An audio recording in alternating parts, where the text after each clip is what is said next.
ముఖ్యమంత్రి కానీ ఉన్నట్టుగా మనకి ఎక్కడన్నా కనబడుతున్నదా? ఎక్కడ కనబడతలేదు. ఏ ఒక్కటి చేసే ఇంట్రెస్ట్ వాళ్ళకి లేదు. ఇలా రైతుల పరిస్థితి ఏంది మీ అందరికి తెలుసుగా. మనం అడిగినామా 15,000 రైతు భరోసా ఇవ్వమని? 2 లక్షల రుణమాఫీ మనం అడిగినామా? 500 బోనస్ మనం అడిగినామా? మీరే చెప్తున్నారు కదా. ఇంకా మీదికెళ్ళి పైపెచ్చి ఏం చెప్పిండు? రైతు భరోసా రైతు కూలీలకు ఇస్తామన్నాడు పెద్ద మనిషి. కౌలు రైతులకు ఇస్తారన్నాడు పెద్ద మనిషి. 2 పంటలకు ఇచ్చిన కేసీఆర్ కు 3వ పంటకు ఇచ్చే సోయి లేదని అడిగిండు. ఈయనకు సోయిందా? ఏడవన్నాడు, ఏమని కొన్నాడు? ఇవన్నీ ప్రశ్నించడానికే ఈ పాదయాత్ర, ఇవన్నీ సాధించుకోవడానికే ఈ పాదయాత్ర. అందుకోసమే మరి ఈ అన్ని విషయాలు రైతులకు తెలిసినప్పటికీ కూడా మీ అందరికీ ధైర్యాన్ని స్థైర్యాన్ని ఇచ్చి ఖచ్చితంగా ఈ ప్రభుత్వం మెడలు వంచి వాళ్ళు ఇచ్చిన హామీలను అమలు చేయడం కోసం రానున్న కాలంలో ప్రతి ఒక్కరూ పిడికిలి బిగించి అన్ని ఉద్యమాల్లో పాల్గొవాల్సిందే. దానికోసమే ఈ పాదయాత్ర నిర్వహించడం జరిగింది. ఇది అంతం కాదు, ఇది ఆరంభం మాత్రమే. ఇప్పుడే హరీష్ అన్న అంటున్నాడు ఇది ఇక్కడితో ఆగది. ప్రతి జిల్లాలో మనము ప్రోగ్రాం ఇచ్చినా ఇవ్వకపోయినా స్వతహాగా రైతులే పాదయాత్రలు చేసే రోజులు వచ్చినాయని చెప్పి హరీష్ అన్న అంటున్నాడు. మరి ఇంకా చాలా విషయాలు మన కోసం వచ్చినటువంటి హరీష్ అన్న మాట్లాడతారు కాబట్టి నాకు ఈ అవకాశం ఇచ్చినటువంటి పెద్దలకు నమస్కరిస్తూ జై తెలంగాణ. మీ అందరి ప్రియతమ సోదరుడు మా అన్న సాగరన్న కుమారుడు కల్వకుంట్ల సంజయ్ గారి పాదయాత్ర జగిత్యాల జిల్లా రైతాంగ పోరాట చరిత్రలో సువర్ణ అక్షరాలతో లిఖించబడతానని చెప్పని మనస్ఫూర్తిగా మీకు తెలియజేస్తున్నాను. 2023 మూడోసారి ముఖ్యమంత్రి అయితే చెప్పని భావించినటువంటి మన కేసీఆర్ గారి నాయకత్వంలో మనం ముందుకెళ్ళినా కానీ కాంగ్రెస్ పార్టీ దగాకోరు విధానాలతో కేంద్రంలో ఉండేటువంటి సోనియా గాంధీ, రాహుల్ గాంధీ, ప్రియాంక గాంధీలందరూ కూడా తెలంగాణ మీద రాబందుల్లో పడి అనేక హామీలు ఇచ్చి అనేకమైనటువంటి మోసాలతో ముందుకెళ్తే 6 అడుగుల బుల్లెట్ గా తెలంగాణ ఉద్యమ చరిత్రలో ఉన్నటువంటి మన హరీష్ రావు గారు తెలంగాణ నలువైపులా మేము ఉన్నాం మీకు అండగా అని చెప్పని బయలుదేరినటువంటి నాయకుల నాయకత్వంలో ఇలా పాదయాత్ర కార్యక్రమం జరిగింది. అన్న ఈశ్వరన్న చెప్పినట్టుగా కాంగ్రెస్ ప్రభుత్వం ఒకటే మనం డిమాండ్ చేస్తున్నాం. మీరు చెప్పినటువంటి 6 గ్యారెంటీలు అమలు చేయండి. మీరు ఇచ్చినటువంటి 13 పథకాల కార్యరూపకల్పన చేసి వెంటనే అమలు చేయండి. 420 హామీలు ఇచ్చినటువంటి కాంగ్రెస్ పార్టీ తిరిగి ప్రజల్లోకి వచ్చినట్టయితే, రైతాంగం కన్నెర వేసినట్టయితే కాంగ్రెస్ ప్రభుత్వం కాలగర్భంలో కరవడం ఖాయమని చెప్పే విధంగా కూడా ఈ కార్యక్రమం మనం చేస్తున్నా. ఇలా వేదిక మీద అనేక మంది పెద్దలు ఉన్నారు. మాజీ మంత్రివర్యులు, మాజీ జడ్పీ చైర్మన్లు, మాజీ చైర్మన్లు, మాజీ ఎమ్మెల్యేలు, అదే విధంగా నాయకత్వం అంతా కూడా ఉంది. రైతాంగానికి అండగా ఉంటామని చెప్పని మేము అందరం కూడా మీతో పాటు నడిచినాం. కలెక్టర్ గారిని కలుస్తాం. మనకు రామన్న, హరీష్ అన్న ఇద్దరు వస్తారని చెప్పేసి అందరం కూడా చాలా రోజుల నుండి ఎదురు చూస్తా ఉన్నాం. ఇవాళ కేసీఆర్ నాయకత్వంలో మరి రామన్నను మరి ఈ యొక్క ప్రభుత్వం వైఫల్యాలను ఎండగట్టడానికి కేసీఆర్ గారు ఢిల్లీకి పంపిర్రు. ఇలా ఢిల్లీలో మరి ప్రభుత్వాన్ని ఎక్కడికక్కడ ఎండగడుతూ ఉంటే రేవంత్ రెడ్డికి వణుకు పుడుతూ ఉన్నది, వెన్నులో వణుకు పుడుతూ ఉన్నది, భయపడుతూ ఉన్నాడు. కాబట్టి మళ్ళీ కృష్ణార్జున్ లాగా ఇద్దరు కూడా మన అందరికీ తోడుగా ఉండడానికి కేసీఆర్ గారు పంపించినటువంటి ఉద్యమం నుండి ఇప్పటి వరకు కూడా కేసీఆర్ గారికి మరి వెన్నుండి ఉంటున్నటువంటి హరీష్ అన్న మనందరి కోసం ఇచ్చేసినందుకు మనందరి పక్షాన కూడా హృదయపూర్వక స్వాగతం, సుస్వాగతం, చప్పట్లతోటి ఘనంగా స్వాగతం తెలియజేస్తూ మరి ఈనాడు ఒక చిన్న ముచ్చట చెప్తా అంతే. మరి రైతేడ్చిన రాజ్యం, ఎద్దేడ్చిన వ్యవసాయం ఎప్పుడు కూడా బాగుపడదట. మరి మనందరినీ భరిస్తున్నటువంటి భూమాత కోపం వస్తే కాలగర్భంలో కలిసిపోవడం ఖాయం. అదే మన రైతన్న కన్నెర్ర వేస్తే ఈ రేవంత్ రెడ్డి కుర్చీ కూలడం కూడా ఖాయమని చెప్పేసి తెలియజేస్తా ఉన్నా. 6 గ్యారంటీలు ఎందుకు ఇచ్చిండు ఆ రోజు అంటే ఆ యొక్క కుర్చీని గ్యారంటీగా కాపాడుకోవడానికి, ప్రజలను మభ్యపెట్టడానికి మాత్రమే ఒక గ్యారంటీలు ఇచ్చింది తప్ప ఒక కుర్చీ గ్యారంటీ, సీఎం కుర్చీ గ్యారంటీ కోసమే ఆ 6 గ్యారంటీలు తప్ప ప్రజలకు ఒక్కటి కూడా అమలు చేయనటువంటి మోసకారి ప్రభుత్వం అడుగడుగునా కూడా మీకు చెప్పాలంటే ఇప్పటికే కాలాతీతం అయింది కనుక అన్యదా భావించవద్దని చెప్పి కోరుకుంటూ కదలి వచ్చిన మరి 5 నియోజకవర్గాల నుంచి వచ్చినటువంటి రైతాంగం, కార్యకర్తలు, గులాబీ సైనికులందరికీ కూడా నా ధన్యవాదాలు, కృతజ్ఞతలు, నమస్కారాలు తెలియజేస్తూ మరి సరిగ్గా ఇదే నవంబర్ మాసంలో రైతు బంధు 15,000 ఇస్తానన్నాడు. వచ్చినాయే? భరోసా, రైతు భరోసా వచ్చినాదే? అరే డిసెంబర్ 7 నాడు, డిసెంబర్ 9 నాడు 2 లక్షల రుణమాఫీ తొలి సంతకం అయిందానే? కాలే. తులం బంగారం వచ్చిందా చెల్లెళ్ళు? రాలే. ఇట్లా మొత్తం అబద్ధాలు. 4,000 పెన్షన్ వచ్చిందా? రాలే. ఇవన్నీ కూడా అబద్ధాలతో అందలమెక్కి ఇవాళ తెలంగాణ యావత్ ప్రజానికాన్ని మోసం చేసి ఇవాళ మళ్ళీ డేట్ల మీద డేట్లు మార్చి ఓట్లు పెట్టుకొని ఓట్లు వేయించుకొని సరిగా మోసం చేసి మళ్ళీ ముందుకు పోతూనే ఉన్నాడు కదా. ఒకటి మాట్లాడితే ఒకటి తర్వాత ఒకటి అన్నే పోతాలే కనుక ఆయన ఇచ్చేది లేదు, సచ్చేది లేదు, వచ్చేది కూడా ఒక్క సంక్షేమం కూడా. చచ్చిపోతాడా? బరాబరిగా మా అక్క చెల్లెళ్ళ శాపాలతోటి ఇక ఆయన వచ్చుడు కాదు కానీ చచ్చిపోడు ఖాయం అని చెప్పి మా అక్క చెల్లెళ్ళ శాపనార్థాలు పెడతారు. కనుక మిత్రులారా, మరి కేసీఆర్ గారు ఉన్నప్పుడు రైతు బంధు వచ్చిందానే? రుణమాఫీ అయిందానే? 2,000 పెన్షన్ వచ్చిందానే? కళ్యాణ లక్ష్మి ఇచ్చిందంటే ఇస్తుందానే? ఇగో కేసీఆర్ ఏదైనా చెప్తే 100% బరాబర్ చేస్తాడు. రేవంత్ రెడ్డి చెప్తే ఏది చేయడు. కనుక మళ్ళీ మనం వచ్చే రోజులలో మన కడుపులో పెట్టుకొని రైతన్నను ఇవాళ దేశ చరిత్రలో కాదు ప్రపంచ చరిత్రలో రైతన్న చచ్చిపోతే ₹1 ఇచ్చే ఏ రాష్ట్రం ఉందానే? లేదు ప్రపంచంలోనే. కానీ అన్నం పెట్టే మన అన్నదాత చచ్చిపోతే 5 లక్షల బీమా ఇచ్చి ఆదుకున్న ఏకైక ముఖ్యమంత్రి ప్రపంచంలో కేసీఆర్ గారు మాత్రమే. ఇవాళ కాళేశ్వరం ప్రాజెక్టు లక్షలాది ఎకరాలకు నీళ్లు ఇస్తే ఇవాళ 1,50,000 కోట్లతోటి కడుపు రగిలి జగిత్యాల రోడ్ల మీద పోటెత్తిన అన్నదాతల ఆగ్రహానికి అభివందనం. కాళోజీ ఒక మాట అంటాడు, గాయకుని గానాలు నర్తకుని నాట్యాలు, గాయకుని గానాలు నర్తకుని నాట్యాలు, కవిరాజు కావ్యాలు చిత్రకుని చిత్రాలు, కర్షకాని కర్రు కదిలినన్నాళ్ళే, కర్షకాని కర్రు కదిలినన్నాళ్ళే, చిత్రకుని దేవుళ్ళ తిరణాళ్ళు. దేవుడికైనా నైవేద్యం పెట్టాలంటే ఎవడు పండించాలి? దేవుళ్ళ జాతరలు, దివ్య నది తీర్థాలు, పూజారి మంత్రాలు, మాంత్రికుల తంత్రాలు, పూజారి మంత్రాలు, తాంత్రికుల తంత్రాలు, గురువుల గోప్యాలు, పండితుల భాష్యాలు, కర్షకాని కర్రు కదిలినన్నాళ్ళే. ఇది కాళోజీ చెప్పిండు. దీనికి ఇంకొంచెం చేర్చుకుంటే సీఎంల యోగాలు,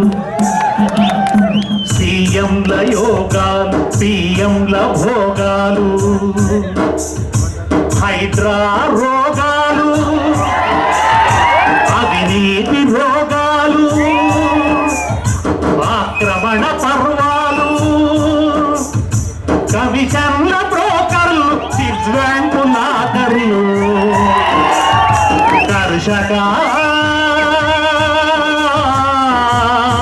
కర్షకాని కర్రు కదిలినన్నాళ్ళే.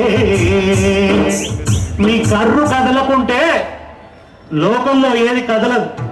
రైతు చల్లగుంటేనే. కేసీఆర్ పరిపాలన ఏమైందంటే సార్ 95 లక్షల మెట్రిక్ టన్ ధాన్యం కొన్నామన్నాం. కరోనా జరుగుతుంది, కరోనా అవుతుంటే మీరందరు ఇళ్ళలు ఉంటే మేము రోడ్ల మీద ఉన్నాం, మంత్రులందరూ రోడ్ల మీద ఉన్నాం. 95 లక్షల మెట్రిక్ టన్ ధాన్యం కొన్నాం రికార్డుగా. ఈరోజు కొనుగోలు కేంద్రాలు పోయినాం మేము. నేను సివిల్ సప్లై మంత్రిగా చేసిన కాబట్టి పోయినా, అన్నా రైతన్నా నీ పంట సంగతి ఏందన్నా అన్న ఆరబెట్టుకున్నా, కానీ కొనుగోలు కేంద్రానికి ఇయ్యనన్నా అన్నాడు. ఎందుకు ఇవ్వన్నాడు? అన్న ఈ బియ్యం ఈ వర్తిత పైసలు అత్యవ రావు కాబట్టి నేను ఇచ్చే పరిస్థితి లేదు అనే పరిస్థితి ఈరోజు కాంగ్రెస్ ప్రభుత్వం నమ్మకం ఉంది కుటుంబానికి. రైతు కుటుంబంకు కాంగ్రెస్ ప్రభుత్వం నమ్మకం ఉంది. బోనస్ ఇచ్చుడు కాదు, ఎంఎస్పీ ధర ఇచ్చే పరిస్థితి లేదు ఈరోజు. అందుకే సోదరులారా ఒక్కసారి ఆలోచించుకోండి. ఈరోజు హరీష్ అన్న లాంటి నాయకులు మనకు కావాలి. ఈరోజు సంవత్సరం లోపలనే మేము రోడ్డుకి రావద్దనుకున్నాం, కానీ రోడ్డు ముందుకు తీసుకొచ్చే పరిస్థితి కూడా ఈరోజు ఈ కాంగ్రెస్ ప్రభుత్వం చేసేది. ఒక్కటి మాత్రం చెప్పగలుగుతాం, సోదరులారా, తెలంగాణ తెచ్చింది మా బాధ్యతనే, తెలంగాణ కాపాడుకునే బాధ్యత కూడా టీఆర్ఎస్ పార్టీకి ఉంటుంది, కానీ వేరే పార్టీకి ఉండదు. వీళ్ళు వచ్చిపోవడంలే, కానీ తెలంగాణ గడ్డ మీద ఉండేది ఒక బీఆర్ఎస్ పార్టీ మాత్రం ఉంటుంది. అందుకే ఎవరో సోదరులారా చెప్తున్నాం, ఈ నాయకులు ఏ మంత్రి ఏం మాట్లాడుతుండో తెలియదు, ఏ మంత్రి ఏం సైకిల్ అసెంబ్లీలో చేస్తుండో తెలియదు. ఎక్కడ మంత్రి అక్కడ దుకాణాలు ఓపెన్ చేసిండు, కంట్రోల్ లేదు. పెద్ద దుకాణం చిన్న దుకాణం నడతాను తప్ప కానీ ఎక్కడ ప్రభుత్వం నడిచే పరిస్థితి లేదు, ప్రభుత్వం నడిచే పరిస్థితి లేదు. మేమందరము భయంతో పనిచేస్తే ఈ మంత్రులు పరితేగించి పనిచేస్తున్నారు ఈరోజు, పరితేగించి పనిచేస్తున్నారు ఈరోజు. అందుకే వీరికి సంవత్సరం సమయం ఇచ్చినాం, సంవత్సరం సమయం ఇచ్చినాం. రేవంత్ రెడ్డి గారు ఈరోజు సంవత్సర కాలంలో మీ మీద తిరుగుబాటు ఒక్కసారి రైతుల గురించి తెలుసుకోండి. ఈ రైతుల తిరుగుబాటు ఇప్పటికైనా కళ్ళు తెరవండి. హైదరాబాద్ నగరాన్ని విడిచి రండి పాదయాత్ర, కొనుగోలు కేంద్రాలకు మంత్రులు రండి. నిజంగానే రైతు నిన్ను ఏవలేకపోతే నీ పరిపాలన శబాష్ అనిపించుకో, కానీ మంత్రులు హైదరాబాద్ కూర్చుని కాదు, ఈరోజు ప్రజల మధ్య కళ్ళాల కూడా తిరగండి, రైతుల కుటుంబాలకు కలవండి. ఈరోజు అదే ప్రభుత్వం. కాబట్టి సోదరులారా, మేమందరం కూడా రైతు బిడ్డమే, మీకు అండగా ఉండేది మేమే. కాబట్టి సరే మార్పు జరిగింది జరుగుతుంది అనుకున్నాం, దానికి తొండలేసే ప్రభుత్వం మారుతుందని చెప్పి మాతో ఇప్పుడు అనుకోలే. కానీ ఏం తొండలేస్తాడు, అసెంబ్లీలో కూర్చొని భయం అవుతుంది. వాడు తొండ అంటాడు, వాడు బాంబు అంటాడు, వాడు ఏమవుతాడు తెలియదు. మొత్తానికి అయితే అసెంబ్లీ ఉంటే ఈ పరిస్థితి. ఇది కాదురా బాబు, రైతుల కన్నీరు పెట్టి చూసుకో, రైతు ముఖంలో సంతోషం చూసే ప్రయత్నం తీసుకురమ్మని చెప్పుకుంటూ, ఎప్పటికీ బీఆర్ఎస్ పార్టీ మీకు తెలంగాణ తీసుకొచ్చింది మేమే, ఈరోజు మీరు కాపాడేది కూడా ఇంకొక బీఆర్ఎస్ పార్టీ అని చెప్పుకుంటూ సమన్వయం చేసుకుంటూ, మా హరీష్ అన్న నాయకత్వంలో కృష్ణా అర్జునులుగా పనిచేస్తారు. ఓవరంటాడు మీ అందరినీ కూడా కమ్మెత్తాడు, బొంద పెడతాడు. కృష్ణార్జును బొంద పెట్టిన చరిత్ర ఎక్కడ ఉన్నది బిడ్డ? ఎక్కడన్నా కృష్ణార్జును బొందలు పెట్టింది మిమ్మల్ని. కాబట్టి దయచేసి సోదరులారా, మేమందరం కాపాడుకున్నాం. కాబట్టి ఈరోజు డెఫినెట్ గా రేపు రాబోయే కాలంలో ప్రజల పక్షాన మేము ఉండటం, దేనికైనా సిద్ధంగా పోరాడతాం. కాబట్టి మీ అందరికీ కూడా శుభాకాంక్షలు. జై తెలంగాణ. పెట్టే వారిపై కఠిన చర్యలు ముఖ్యమంత్రి సీఎం రేవంత్ రెడ్డి. మరి ఎవరి మీద చర్యలు తీసుకోవాలి మనం? ఆయన ఇచ్చిన దానికే ఆయన మీదనే చర్యలు తీసుకోవాలి. రెండోది, ఇంకొకటి నేను ముగిస్తా, హరీష్ గారు మాట్లాడాలి. కొందరు కాంగ్రెస్ నాయకులు మనం ఇవాళ ఈ పాదయాత్ర చేస్తుంటే మాటలు మాట్లాడింది, వాళ్ళ గురించి వ్యక్తిగతంగా మాట్లాడగాని వాళ్ళు మాట్లాడిన మాటలు మీకు ఒక్కసారి వినిపిస్తాను. మీకు ఒకసారి ఆలోచించి నిర్ణయం తీసుకున్నది ఏది లేదు, అనాలోచితతో చేస్తున్న పని. ఇప్పుడు ఏం అవసరం అని పాదయాత్ర? నిజంగానే ఎలక్షన్స్ ఉన్నాయి, ఇంకా 4 సంవత్సరాలు 4 సంవత్సరాలు ఎలక్షన్స్ ఉన్నాయి, ఎలక్షన్స్ ఉన్నాయి. 6 నెలల ముందు నిజంగా రైతులకు అన్యాయం జరిగింది, 4.5 సంవత్సరాల జరిగిందని పాదయాత్ర చేస్తే దానికి సారీ నేను పేరు చెప్పా, మీరు కూడా పేరు చెప్పకూడదు. నేను ఒకటే విషయం అడగలుచుకున్నాను మీ అందరినీ. నేను ఇవాళ చేసింది తప్ప? మనం కూడా వాళ్ళ లెక్క ఎలక్షన్ల కోసం డ్రామాలు చేద్దామా? మన రైతుల పక్షాన నిల్చోనా వద్దా? ఎస్ అనే వాళ్ళందరినీ చేతులు ఎత్తాడు అందరూ. ఒకసారి కెమెరా తిప్పండి, ఒకసారి అందరు చూపెట్టారు. కాంగ్రెస్ వాళ్ళ సిద్ధాంతం ఏంటంటే ఎలక్షన్లప్పుడు నాటకాలు చేయాలి. మాకు కేసీఆర్ అని చెప్పలే. కేసీఆర్ ఎక్కడ ప్రజల కష్టం ఉంటే ఆడబోయి బీఆర్ఎస్ కార్యకర్తలు నిల్చోవాలని చెప్పిండ్రు. మీ అందరినీ కూడా ఒకటి, ఇప్పుడు 25 కిలోమీటర్లు నడిచిన ఒక్క నిమిషం కూడా నాకు అలసట రాలేదు. కానీ ఇప్పుడు ఆగినాక కొద్ది అలసట్లే కనిపిస్తుంది. అందుకొరకే చెప్పేది, మన ప్రయాణం ఆగొద్దిగా. ప్రయాణం ఆగితే అలసిపోతాం. అందువల్లే మన ప్రయాణం ఆగొద్దు. మన గమ్యం చేరే వరకు పోరాడుతూనే ఉన్నాం. రైతులతో ఉన్నాం, మహిళలతో ఉన్నాం, విద్యార్థులతో ఉన్నాం, నిరుద్యోగులతో ఉన్నాం. మీ అందరి ఆశీర్వాదం కావాలి. మళ్ళొక్కసారి మీ అందరికి కూడా పేరు పేరున ధన్యవాదాలు తెలియజేస్తూ పెద్దలందరికీ కూడా ధన్యవాదాలు. జై తెలంగాణ. పార్టీ అడుగుతున్నది ఒక్కటే, వెంటనే 2 లక్షల రుణమాఫీ వడ్డీతో సహా చేయాలని బీఆర్ఎస్ పార్టీ డిమాండ్ చేస్తుంది. ఇచ్చిన మాట ప్రకారంగా వానకాలం యాసంగి కలిపి 15,000 రూపాయల రైతు భరోసా వేయమని బీఆర్ఎస్ పార్టీ డిమాండ్ చేస్తుంది. దొడ్డు వడ్లు, సన్న వడ్లని వంకలు పెట్టకుండా అన్ని రకాల వడ్లకు 500 బోనస్ ఇవ్వాలని బీఆర్ఎస్ పార్టీ డిమాండ్ చేస్తా ఉంది. ఈ రకంగా మనం ముందుకు పోదాం. మరి అలా ఒక రైతులైనా ఎవరికన్నా ఒకటన్నా అమలు చేసినాడే? 6 గ్యారంటీలు అన్నారు, 13 హామీలు చెప్పిండ్రు, బాండ్ పేపర్ రాసిచ్చిండ్రు, కాళ్ళల్లో ఏళ్ళల్లో పడి మొక్కిండ్రు. ఒకటన్నా అయినాదే? నిన్న మహారాష్ట్ర పోయిండు, అన్ని అమలు చేసిండట. మహారాష్ట్ర పోయి కాంగ్రెస్ జో కహా ఓ కియా అంటుండ ఆయన. కియా कुछ किया? मैं पूछना चाहता हूँ, बेड़ा बेवा बूढ़े लोगों के लिए 4,000 रुपए पेंशन दे तुम बोला, दिया क्या? दिया क्या? हमारे किसानों को 2 लाख रुपया कर्जा माफी करते बोले, किया क्या? किया क्या? हमारे किसानों को सालीना 15,000 रुपए रैतु भरोसा देते बोल के बोले, दिया क्या? हमारे बहनों के लिए 2,500 रुपए देते बोले महीने में, हमारे बहनों को 2,500 मिला क्या? महाराष्ट्र में बोल रहे यहाँ 2,500 तो नहीं दिया, महाराष्ट्र में बोल रहे हम जीते तो 4,000 देंगे। फिर यहाँ क्यों नहीं दिया? 100 दिन में देते बोले, 335 दिन हो गया, अभी तक कुछ नहीं मिला है. బస్సుదప్ప అంత చూస్తే ఏమైనా అయిందా? ఒక్కడి చేయాలి. పిల్లగాళ్లకు, మన పిల్లలకు విద్యార్థి భరోసా కార్డు అన్నారు, అది ఉత్తదే అయింది. నిరుద్యోగులకు 2 లక్షల ఉద్యోగాలు 1 సంవత్సరంలో ఇస్తామన్నారు, ఇచ్చినారే? ఇచ్చినారే? 11 నిండి 12 నడుస్తుంది. 20 రోజులు అయితే ఏడాది అవుతుంది. మరి వచ్చిన 2 లక్షల ఉద్యోగాలు కేసీఆర్ నోటిఫికేషన్ ఇచ్చి, కేసీఆర్ పరీక్ష పెట్టి, కేసీఆర్ ఫలితాలు ఇచ్చిన వాళ్ళకు ఈ సర్టిఫికెట్ మంచిది. అవే 30-40 వేలు. అవి నేను ఇచ్చిన అంటాడు. నువ్వు ఇచ్చినావా? నువ్వు వచ్చినాక ఏది 2 లక్షల ఉద్యోగాలకు ఎక్కడ నోటిఫికేషన్ ఇచ్చినావు? ఎక్కడ 2 లక్షల ఉద్యోగాలు ఇచ్చినావు? పేపర్లలో ఫుల్ అడ్వర్టైజ్మెంట్లు ఇచ్చారు, ఒక్కొక్క పేజీ. టీవీలలో ఇచ్చిండ్రు. కానీ 300 కోట్లు ఖర్చు పెట్టి పేపర్లలో యాడ్లు ఇచ్చిండ్రు. మా యువతను, విద్యార్థులను నమ్మించిండ్రు. కానీ ఇవాళ ఉద్యోగాలు మాత్రం రాలే. అందరినీ మోసం, ఎవరికి చేయలే. అసలు ఒక చిత్రమైన పరిస్థితి మనం ఎప్పుడు చూడలే. పోలీసు వాళ్ళ భార్యలను కొట్టుడు, పిల్లల్ని కొట్టుడు ఎప్పుడైనా చూసినామా మనం? అరే పోలీసు వాళ్ళు రోడ్డు మీదకి వచ్చి we want justice, we want ఏక్ పోలీస్ అని ధర్నాలు చేస్తుంది. పోలీసు వాళ్ళని కూడా రోడ్డు మీదకి తెచ్చిండు. చదువుకోవాల్సిన విద్యార్థులు గురుకుల పాఠశాలల్లో మా కొప్పులీశ్వరుని నాయకత్వంలో ఎవరెస్ట్ శిఖరాన్ని ఎక్కించిండ్రు పిల్లల్ని. మా పిల్లల్ని డాక్టర్లు చేసిండ్రు, ఇంజనీర్లు చేసిండ్రు, ఐఏఎస్లు చేసిండ్రు. కానీ రేవంత్ రెడ్డి వచ్చినాక గురుకులాల్లో తరగతి గదుల్లో చదువుకోవాల్సిన పిల్లలు ఆసుపత్రుల పాలైంది, రోడ్లు ఎక్కుతున్నారు. ఈ పురుగులన్నం మాకొద్దు అని పిల్లల్ని రోడ్లు ఎక్కించిండు రేవంత్ రెడ్డి. ఆ పిల్లలు మన పక్కనే నిర్మల్లో విష జ్వరాలు వచ్చి 2 పిల్లలు చచ్చిపోయింది. ఆదిలాబాద్ జిల్లాలో విష జ్వరాలు వచ్చి 92 మంది పిల్లలు దవాఖాన్ల పాలైంది. ఇవాళ పిల్లలు రోడ్ల మీదకి వచ్చిండ్రు, నిరుద్యోగులు రోడ్ల మీదకి వచ్చిండ్రు. 37 మంది పిల్లలు చనిపోయిండ్రు ఇప్పటికీ. అంటే ఏ వర్గాన్ని కూడా ఇచ్చిపెట్టలేదు.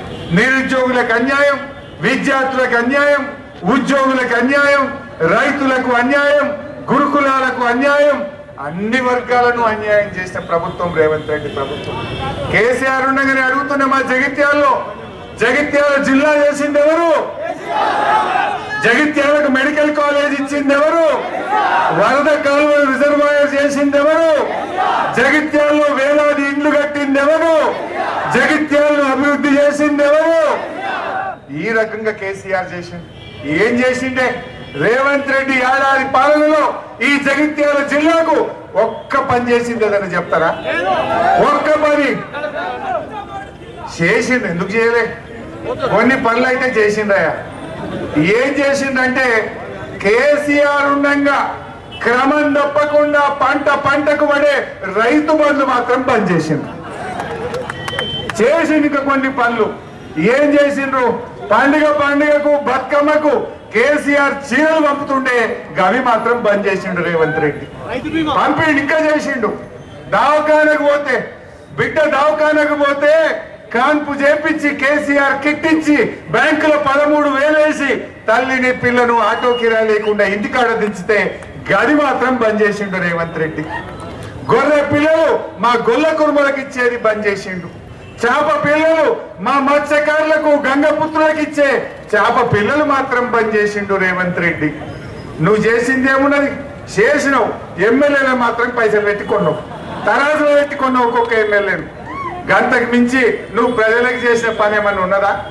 నువ్వు చేసిన పని ఏంది? దయచేసి మీరు ఆలోచించండి. అయితే ఇవాళ మా తమ్ముడు సంజయ్ కొత్త యువ ఎమ్మెల్యేగా నాకు చాలా సంతోషం ఉంది. 2004లో నేను ఎమ్మెల్యే అయినా, కానీ మేము కూడా అప్పుడు ఇంత కష్టపడలే. బాగా కష్టపడి రైతు బిడ్డగా ఇలా మీ అందరి హృదయాల్లో ప్రతి ఇంట్లో ఒక కుటుంబ సభ్యుడిగా చాలా మంచి పేరు తెచ్చుకోండి. రాజకీయాలకు అతీతంగా, రాజకీయాల కంటే నాకు రైతులు ముఖ్యం, మా రైతన్నలకు మద్దతు రావడం ముఖ్యం, రుణమాఫీ కావడం ముఖ్యం, బోనస్ కావడం ముఖ్యమని ఇంత గొప్పగా పాదయాత్ర చేసిన తమ్ముడు సంజయ్ని మనస్ఫూర్తిగా అభినందిస్తూ, సంజయ్తో పాటు 25 కిలోమీటర్లు పాదయాత్ర చేసిన బీఆర్ఎస్ కుటుంబ సభ్యులకు, రైతులకు హృదయపూర్వకంగా అభినందన తెలియజేస్తూ జై తెలంగాణ.